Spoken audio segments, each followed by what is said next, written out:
bien de retourner à la vie réelle et voilà. Mais j'étais trop heureuse ici. J'avais aucune attente et c'était limite mieux comme ça et j'étais super surprise de la vibe. Même Sébastien l'a dit, il y a quelques jours. Dès le premier soir, je t'ai dit: «Attends, mais il y a une vibe ici, particulière, que tu pas autre part». 한 달 동안 정들었던 도시를 떠나는 날 사람들은 보통 어떤 표정을 지을까요? 홀가분한 미소일 수도 있고 후련한 한숨일 수도 있겠죠. 그런데 프랑스에서 온 한 여성 크리에이터는 마지막 촬영 도중 카메라 앞에서 그만 눈물을 쏟고 마는데요. 도대체 한 달 동안 서울에서 무슨 일이 있었길래 떠나는 게 이렇게까지 힘든 걸까요? 이 여성은 이미 한 달째 한국에서 혼자 여행 중이었습니다. 그리고 남자친구 세바스티앙이 부산에서 합류해 마지막 일주일을 함께 서울에서 보내기로 하는데요. 세바스티앙은 서울을 제대로 본 적이 없는 상황. 그녀는 한 달 동안 발견한 자신만의 최애 스팟들을 하나씩 그에게 소개해주기로 합니다. 그렇게 시작된 이별 여행이자 재발견의 여행. 그런데 이 여정 곳곳에서 두 사람은 예상치 못한 순간마다 발걸음을 멈추게 됩니다. 가장 먼저 향한 곳은 강남의 한 카페였습니다. 사실 원래 가려던 곳은 따로 있었는데 우연히 눈에 들어온 이 카페에 홀린 듯 발걸음을 옮기게 됐다고 하는데요. 피스타치오 크림이 잔뜩 들어간 토스트 하나를 주문한 두 사람은 한 입 베어 물자마자 표정이 완전히 달라집니다. 세바스티앙은 연신 고개를 끄덕이며 말을 잇지 못했고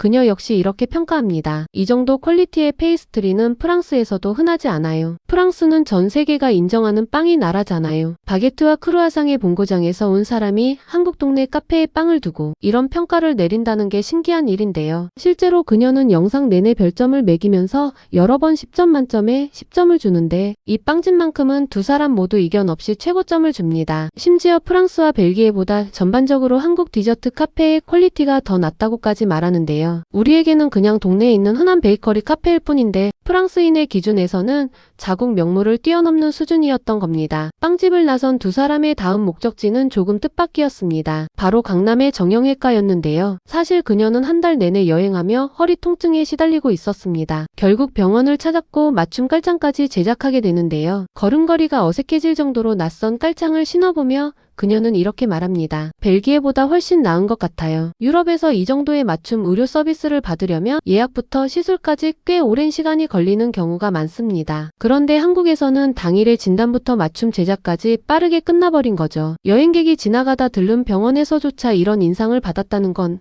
한국의 의료 인프라가 얼마나 촘촘하고 효율적인지를 보여주는 장면이 아닐까 싶습니다. 거리를 걷던 중에는 또 다른 장면이 두 사람의 발길을 멈추게 합니다. 좁은 골목 하나에 유독 쓰레기가 흩어져 있던 건데요. 그녀는 일부러 카메라에 이 장면을 담으며 설명을 이어갑니다. 서울 어디를 가도 이렇게 깨끗한데 여기는 좀 다르네요. 역설적이게도 이 장면이 오히려 서울의 청결함을 증명해 준 셈입니다. 지저분한 골목 하나가 특이한 사례로 언급될 정도라면 나머지 거리는 대체로 얼마나 깨끗하다는 뜻일까요? 유럽 대도시를 여행해 본 사람이라면 알겠지만 관광지 뒷골목에서 쓰레기와 담배꽁초를 마주치는 건 그리 드문 일이 아닙니다. 그런데 서울에서는 오히려 지저분한 골목 하나가 이례적인 사례로 카메라에 담기는 상황. 이 작은 차이가 두 도시의 격차를 보여주는 셈이었습니다. 그리고 서울숲 근처를 걷다가 두 사람은 우연히 팝업 스토어 하나를 발견합니다. 마침 브랜드 탄생 30주년을 맞아 열린 대규모 전시였는데요.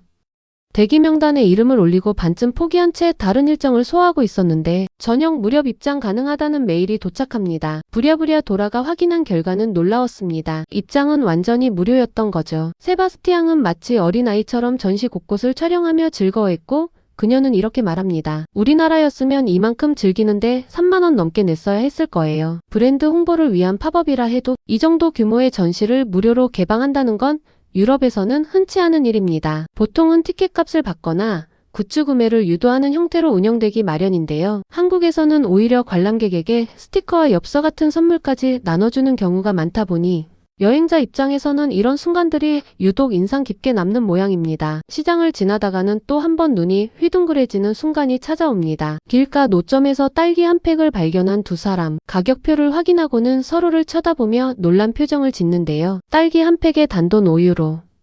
그녀는 이렇게 말합니다. 일본이랑 한국은 과일이 엄청 비싸다고 들었는데 이건 아니잖아요. 여행 전 들었던 정보와 실제 현실 사이의 괴리에 당황한 모습이었는데요. 옆에 있던 멜론까지 하나씩 사서 맛을 본 두 사람은 인근 공원에서 즉석 시식회를 벌이고 맙니다.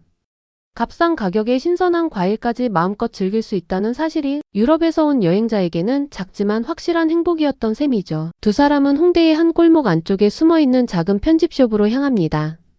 간판도 크지 않고 문을 열고 들어가 계단까지 올라가야 겨우 찾을 수 있는 곳이었는데요. 벨을 눌러야 문이 열리는 말 그대로 숨겨진 매장이었습니다. 안으로 들어선 순간 세바스티앙은 진열된 제품들을 둘러보며 한동안 입을 다물지 못합니다. 그리고는 카메라를 향해 이렇게 묻습니다. 이거 내가 지금까지 가본 매장 중에 최고 아니야? 그녀 역시 망설임 없이 대답합니다. 완벽해요. 제품 큐레이션도 진열 방식도 전부 다요. 단순히 물건을 파는 곳이 아니라 하나의 전시 공간처럼 꾸며진 매장 분위기에 두 사람 모두 압도된 모습이었는데요. 게다가 직원은 구매할 때마다 스티커와 엽서 같은 선물까지 아낌없이 챙겨줍니다. 유럽에서는 같은 값을 내고도 이런 세심한 서비스를 받기 쉽지 않다는 게 그녀의 설명이었습니다. 작은 채소 모양 인형 앞에서 한참을 고민하던 두 사람은 결국 하나씩 손에 쥐고서야 매장을 나섭니다. 하지만 이 여행에서 가장 강렬했던 순간은 따로 있었습니다. 홍대 어딘가 간판도 잘 보이지 않는 허름한 골목의 작은 식당이었는데요. 그녀가 예전 친구와 함께 우연히 발견했던 곳으로 정확한 주소조차 기억이 나지 않아 지도를 켜고 겨우 찾아간 곳이었습니다. 문을 열고 들어서자 놀라운 광경이 펼쳐집니다. 손님 대부분이 프랑스인이었던 거죠. 입소문을 타고 프랑스 여행자들 사이에서 이미 유명해진 로컬 맛집이었던 겁니다. 주문한 메뉴는 치즈를 듬뿍 얹은 불고기 비빔밥. 한 입 먹은 세바스티앙은 한동안 말을 잇지 못하다가 이렇게 외칩니다. 1만점 만점에 1만점이에요. 과장 섞인 농담이었지만 그만큼 만족스러웠다는 뜻이었겠죠. 부드럽게 익은 불고기와 쭉 늘어나는 치즈, 적당히 매콤한 양념까지 더해지니 두 사람 모두 젓가락을 멈추지 못합니다. 그녀는 혹시 너무 과장해서 소개한 건 아닐까 내심 걱정했다고 하는데요. 오히려 세바스티앙이 한 그릇 더 먹고 싶다고 조를 정도였으니 걱정은 기우였던 셈입니다. 이렇게 작고 허름한 골목 식당 하나가 국경을 넘어 입소문으로 퍼져나가는 모습을 보면 한국 음식의 힘이 새삼 대단하게 느껴집니다. 그렇게 서울 곳곳을 함께 누비며 일주일을 보낸 두 사람. 마지막 촬영 장소로 그녀가 선택한 곳은 다름 아닌 자신이 처음 혼자 카메라를 세워두고 촬영을 시작했던 바로 그 자리였습니다. 한 달 전 아무런 기대 없이 이 도시에 도착했던 순간을 떠올리며 그녀는 카메라 앞에서 이렇게 말합니다. 이곳만의 특별한 분위기가 있어요. 다른 어디에서도 느껴본 적 없는. 그리고 이내 말을 잊지 못하고 눈물을 보이고 마는데요. 도쿄 여행도 좋아했지만 어느 도시로 다시 돌아가고 싶냐는 질문에는 망설임 없이 서울을 택했습니다. 아무 기대 없이 왔다가 이렇게까지 마음을 빼앗길 줄은 몰랐다는 게 그녀의 진심이었던 거죠. 우리에게는 그냥 매일 지나치는 익숙한 거리와 골목, 자주 가는 빵집과 병원, 흔한 시장 풍경일 뿐인데 한 달을 온전히 살아본 외국인에게는 그 모든 것이 떠나기 아쉬운 이유가 되어 있었습니다. 어쩌면 우리가 무심코 지나치는 일상 속에 이미 이 도시의 진짜 매력이 숨어 있었는지도 모르겠습니다. 오늘의 대한뉴스 영상은 여기서 마치겠습니다. 구독과 알림 설정으로 다음에 더 즐겁고 감동적인 영상으로 찾아뵙겠습니다. 시청해주셔서 감사합니다.